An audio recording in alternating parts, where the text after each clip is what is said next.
మేము శ్రీ జగన్నాథ స్వామి టెంపుల్కి వెళ్ళాం. ఈ టెంపుల్ సేమ్ ఒరిస్సాలో ఉన్న పూరి జగన్నాథ స్వామి టెంపుల్లా ఉంటుంది.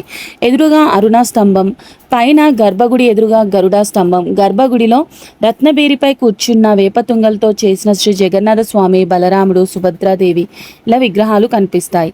ఇక్కడ దేవుళ్లను కాలానుగుణంగా రకరకాల వస్త్రాలు, ఆభరణాలతో అలంకరిస్తారంట. గర్భగుడిలో మనకి తల మీద 2 స్టిక్స్తో కొట్టి బొట్టు పెట్టేసి తీర్థం అయితే ఇస్తారనమాట. సో మీకు తెలుసా ఎందుకు కొడతారో? తెలుసుంటే కామెంట్ చేయండి. ఇక్కడైతే దేవుడికి దీపం పెడుతున్నాను నేను. గాలికి ఉండట్లేదని చెప్పి కిందే పెట్టేశాను. ఇక్కడ ప్రసాదం అయితే కొబ్బరి ఉండలు, హర్షలు, మురుమురాల లడ్డూలు ఉన్నాయి. ఇక్కడ ఉయ్యాలలో అయితే చిన్నపిల్లలు అందరినీ ఊపుతున్నారు. రిక్కిని కూడా ఊపేశాం. ఒక చెట్టు కింద కూర్చొని కొబ్బరి ఉండల ప్రసాదం అయితే తిన్నానమాట. టేస్ట్ అయితే చాలా బాగుంది. ఈ టెంపుల్లో దేవుళ్ళు అందరూ ఉంటారు. మేమైతే అన్ని దేవుళ్ళని దర్శించుకున్నాం. ఈ temple idea Bollaram near ORR Miyapur నుంచి 9 కిలోమీటర్స్ డిస్టెన్స్ ఉంటుంది. ఇంటికి వెళ్లే ముందు మా రిక్కి అయితే ఐస్ క్రీమ్ తిన్నాడు. మేమైతే చెరుకు రసం తాగాము. ఎండకైతే మాడిపోయాం అనుకోండి. ఈ టెంపుల్ ఇంకా ఎవరైనా చూడని వాళ్ళు ఉంటే తప్పకుండా చూడండి.